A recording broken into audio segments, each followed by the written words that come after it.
যাদিকে দেখছেন বুরকাওয়ালি, অথচ তারা বলছে मैं मुसलमान हूं लेकिन मैं तो राम मंदिर उद्বোधन में जा रही हूं। हरगिज ये मुसलमान नहीं है। क्या नाम है आपका? सबसे पहले सभी को जय श्री राम। मेरा नाम है शबनम शेख।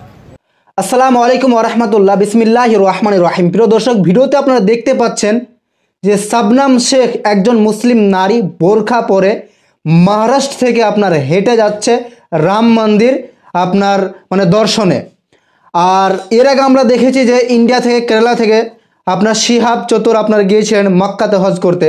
তো সেটাকে নিয়ে সবাই সম্বোধন জানিয়েছিলেন এবং অনেকে অনেক রকমভাবে ভিডিও পোস্ট করেছেন, তাকে খোশামদিদ জানিয়েছিলেন। কিন্তু শবনম শেখকে নিয়ে সারা ভারতবর্ষে আলেম ওলামারা কেমন ফতোয়া দিচ্ছে সেটা খুবই গুরুত্বপূর্ণ। যে ইসলামে কি আপনার গায়ের মুসলিমদের মন্দিরে গিয়ে দর্শন করা, সেখানে গিয়ে সিজদা করা, এটা ইসলাম কতটা সম্মত, এই বিষয় নিয়ে কারি ইয়াসিন আলী সাহেব শবনম শেখকে কি ধোলাই দিলেন, অবশ্যই লাস্ট পর্যন্ত ভিডিও দেখে যাবেন। আর আজকের ভিডিও খুব ইম্পর্টেন্ট, তাই শেষ পর্যন্ত দেখবেন এবং শেয়ার করে অপরকে জানার অবশ্যই সুযোগ করে দেবেন। কারণ আপনার অ্যাক্টিভ হলে আপনি ইসলাম থেকে বেরিয়ে যেতে পারেন, আপনি শিরকে লিপ্ত হয়ে যেতে পারেন। আর শিরকটা কি, অবশ্যই এই ভিডিওর মধ্যে সব জিনিস ক্লিয়ার করব। চলুন ভিডিওটি শেষ পর্যন্ত দেখুন। বোম্বের মহারাষ্ট্রের একটা মেয়ে, যদিও তার নাম আমি লুবো না, নাম নিলে না পাক হয়ে যাব, ফরজ গোসল করতে হবে। আমার কাছে ফতোয়া এটা, কি বুঝলেন? আর আমার এই ফতোয়া ইনারাও সমর্থন করবেন যে এত নোংরা নারী যারা তাকে মুসলিম ভাবছে, ভুল হচ্ছে। আমাদের দেশের কিছু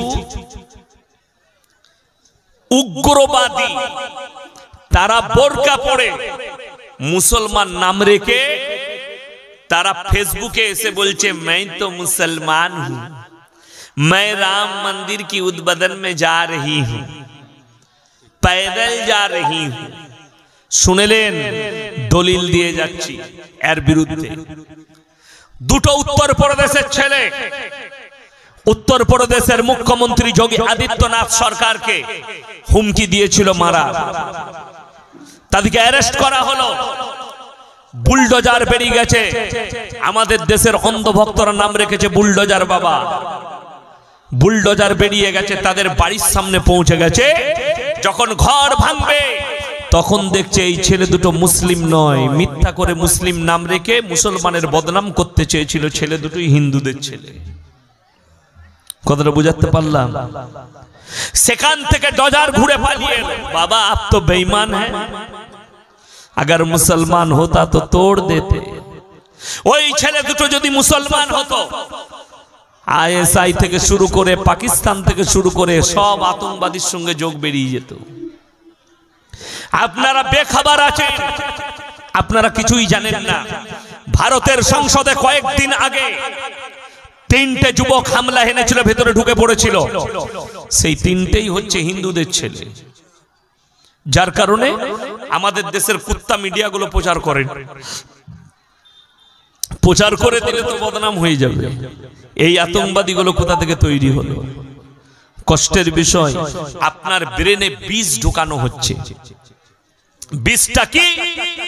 এই বীজটা আলেম উলামাদের বিরুদ্ধে, মাদ্রাসার বিরুদ্ধে, দাড়ি টুপির বিরুদ্ধে বীজ প্রয়োগ করা হচ্ছে মুসলিম যুবতীর প্রতি, যুবক আর যুবতীদের প্রতি। আমি ইয়াসিন আপনাদেরকে অনুরোধ করে যাচ্ছি, বিশেষ করে আমার যুবক যুবতীরা যারা মোবাইল ইউজ করেন, যাদিকে দেখছেন বুরকাওয়ালি, অথচ তারা বলছে मैं मुसलमान हूं लेकिन मैं तो राम मंदिर उद्বোधन में जा रही हूं। हरगिज ये मुसलमान नहीं है, ये तो काफिर है, ये काफिर है, कभी मुसलमान नहीं हो सकती।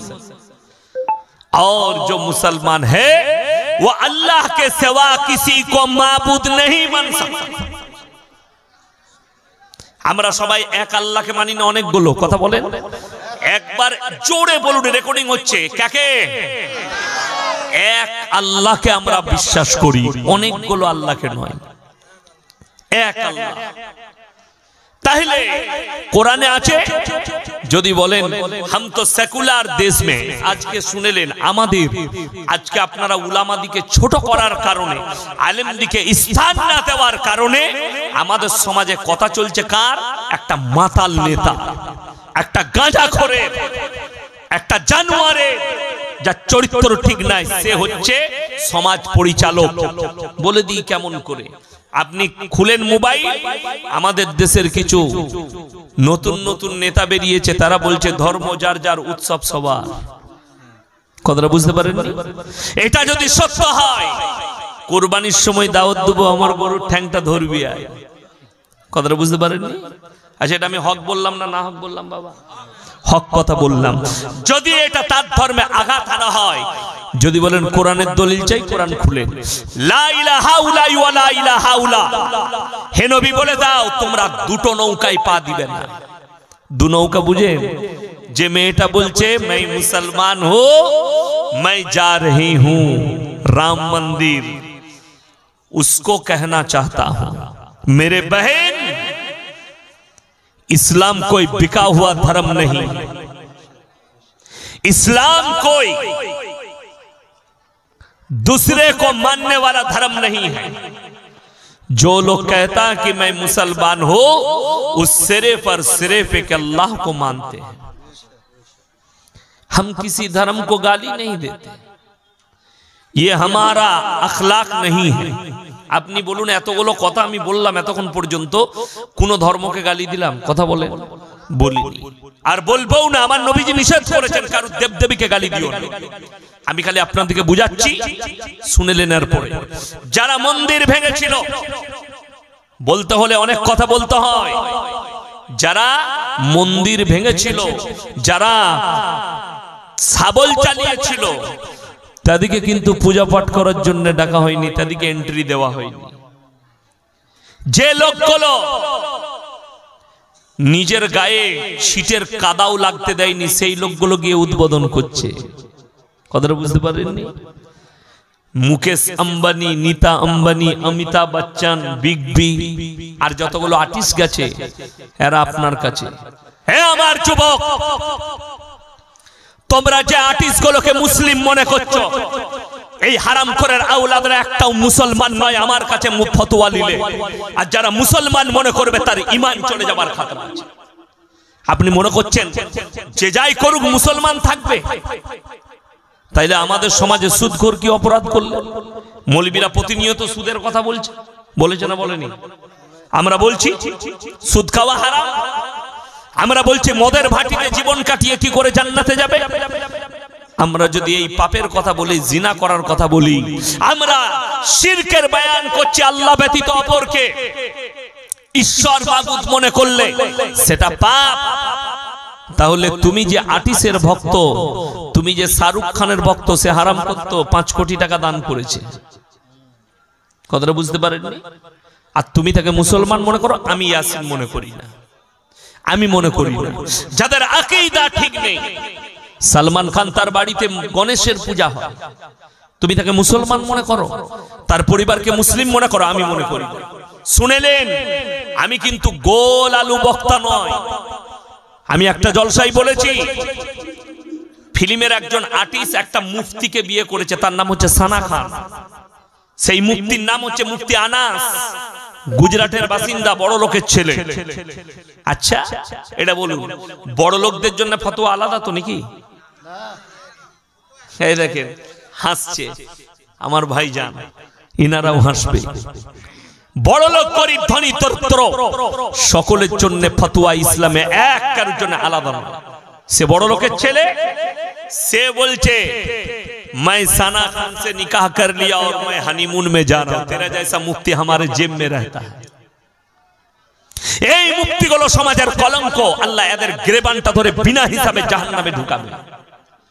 যদিও এই দেওবন্দি আকীদা নিয়ে থাকে, তারপরও আমি শওকতের বেটা বলে গেলাম, এই ছেলেটা দেওবন্দি আকীদার ছেলে। আমি তারপরও বলে যাচ্ছি, নিজের বিবিকে পর্দায় না রাখতে পারার কারণে এই নিজের ইলমের আমল করেনি, এর ইলমটাই একে জাহান্নামে টেনে নিয়ে যাবে, রেহাই পাবে না। এতটুকু বইয়ের পেট হয়েছে, সেটাও ফেসবুকে বলছে हमारे बीवी के पेट में बच्चा है। হারামখোর, এটার নাম ইসলাম? কষ্টের বিষয়। প্রিয় দর্শক, আজকের কারি ইয়াসিন আলী সাহেবের এই তথ্যগুলো আপনাদেরকে কেমন লাগলো কমেন্ট বক্সে অবশ্যই ক্লিয়ারলি জানাবেন, এবং নিয়মিত আমাদের ভিডিও পেতে, ইসলামিক নিউজ পেতে আমাদের ফেসবুক পেজটি অবশ্যই ফলো করে রাখবেন, ভবিষ্যতে কাজে দেবে ইনশাআল্লাহ। ডিসক্রিপশনে অরিজিনাল ভিডিওর লিঙ্ক দেওয়া আছে, সেখানে গিয়েও আপনারা তথ্য সংগ্রহ করতে পারেন। আজকের মতো এখানেই, পরবর্তীতে নতুন কোনো নিউ খবর নিয়ে আপনাদের সম্মুখে হাজির হব। আল্লাহ রাব্বুল আলামিন সকলকে হেফাজত করুক, শান্তি কায়েম করুক। আসসালামু আলাইকুম ওয়া রাহমাতুল্লাহি ওয়া বারাকাতুহু।